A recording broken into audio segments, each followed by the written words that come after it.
Hi guys. So in the last video, we spent most of our time down here where it says metric conversions, and you guys practiced a little bit changing from one metric unit to another metric unit. Sometimes those are simple and they only take one step, so one set of parentheses with a conversion factor in it. Sometimes they were a little bit more tricky and they needed to. So even though we're moving on in the note packet, I don't want you guys to worry. We're going to have plenty of time to practice that. Okay.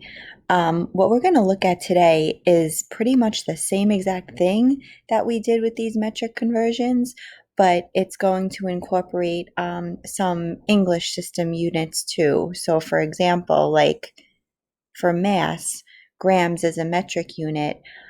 So they might give you a mass in pounds, which is an English unit, and ask you to convert it to grams. And the process is the same. Okay, so let me erase that just so that it's not getting in our way. And we're going to scroll down and we're going to look at an example together. So how do you measure a year in minutes? So just like we did with the metric system conversions, whatever we're given, whatever number and unit we're given, it is always what we're going to start off with first. So they're telling us that we're starting with a year. That's 1 year. Okay. And what they want me to do is they want me to change year to minutes. So they want me to change the unit. We're going to do this the exact same way, except these are not metric units. They're a different kind of units. But we want to go and look at our conversion factors, and we want to say, okay, how can I get rid of year? So up here I find, do I have it up here, or do you guys just expected to know this? Okay, you're expected to know this. How many days are in a year? 365 days are in 1 year. Now, why did I decide to put 365 days on the top and years on the bottom? Because years is the unit that I want to get rid of. And they have to be on opposite sides of the fraction, the units, in order to cancel out. So now I was able to get rid of year by putting it on the bottom. Okay, so now I'm left with days, but the question wants me to end with the unit minutes. So now I have to get rid of days and end up with minutes. So I'm going to scroll back to my conversion factors, okay, and I see this right here. In one day, there are 24 hours, right? So if I go back to my set of parentheses, I have one day is 24 hours. If I want to get rid of the unit days up top here, I have to put it on the bottom here. One day is 24 hours. Now that days are on opposite sides of the fraction, they cancel out. So now I'm at the unit hours. Again, the question doesn't want the answer in hours, it wants it in minutes. So I need to keep going. I need another conversion factor, and I want to get rid of hours and hopefully end up in minutes this time. So I'm going to look at my information here, and here's a conversion factor. In 1 hour, there's 60 minutes. So if I want to get rid of hours, hours is on the top here. That means I have to put it on the bottom here.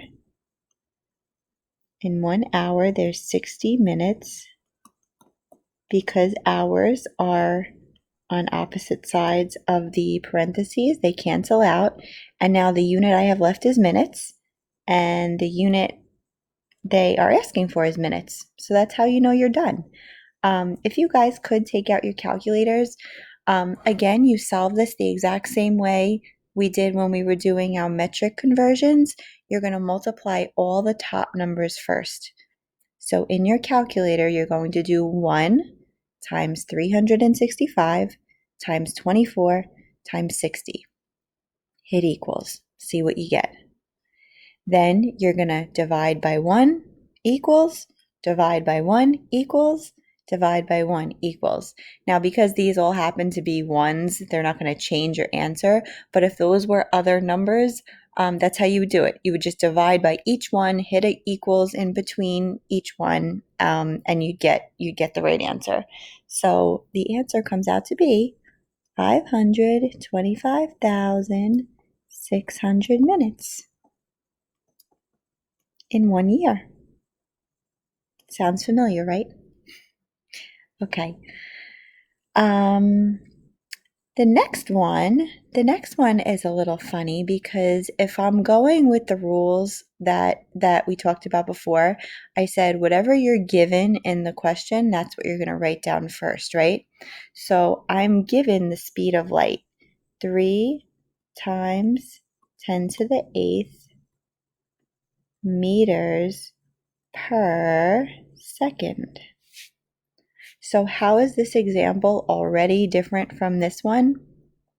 In this one, I started off with a number that just had one unit with it. The unit was year. Now I'm starting off with a number that has 2 units in it, meters and seconds, okay? So meters is a measure of distance. They want me to change meters into miles. And seconds is a measurement of time. They want me to turn seconds into hours, okay? So it literally doesn't matter which unit you change first. You can start with seconds if you want. I'm going to start with the meters just because they're on the top. And we want to get some conversion factors that are going to help us change meters into miles. Okay, so let's scroll up to our list. Where do we see miles and meters? Okay, so I know 1 mile is 1.61 kilometers. So that's not going to help me yet.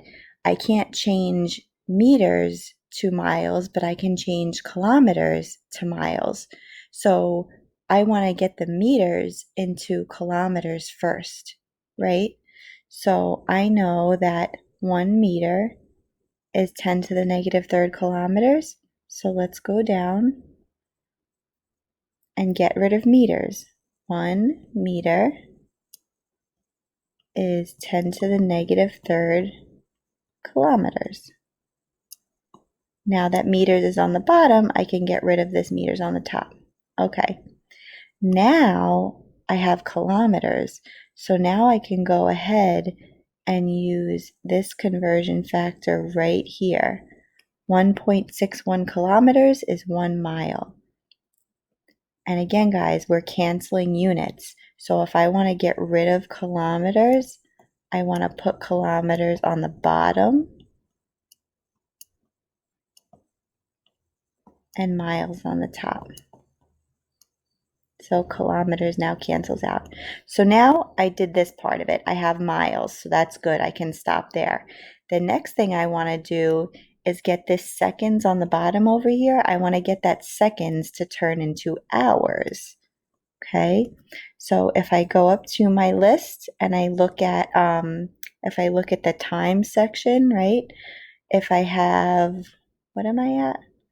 I'm losing track here. I have seconds and I want to change to hours. So I know that there's 60 seconds in 1 minute, right? Now, guys, seconds is on the bottom. So if I want to cancel out seconds, I have to put it on the top. 60 seconds in 1 minute. So now this seconds up here gets rid of this seconds down here. They're on opposite sides of the fraction. Okay, so now I have minutes, which is not good. I'm not done yet because the question wants me to have hours. So what do I know about minutes and hours? I know that there's 60 minutes in 1 hour. So again, guys, minutes is on the bottom now. So if I want to get rid of minutes, I have to put it on the top here so that they cancel out. 60 minutes in 1 hour. Now minutes cancel out, minutes cancel out. I end up with hours, which is what I'm supposed to end up with, and I'm done. Okay? So now, same exact thing in your calculators. We're going to multiply across the top. 3 times 10 to the 8th times 10 to the negative third times 1 times 60 times 60. Hit the equal sign.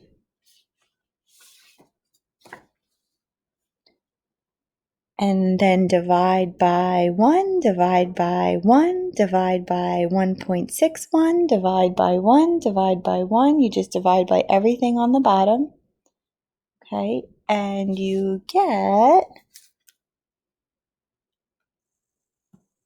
6, 7, this crazy big number.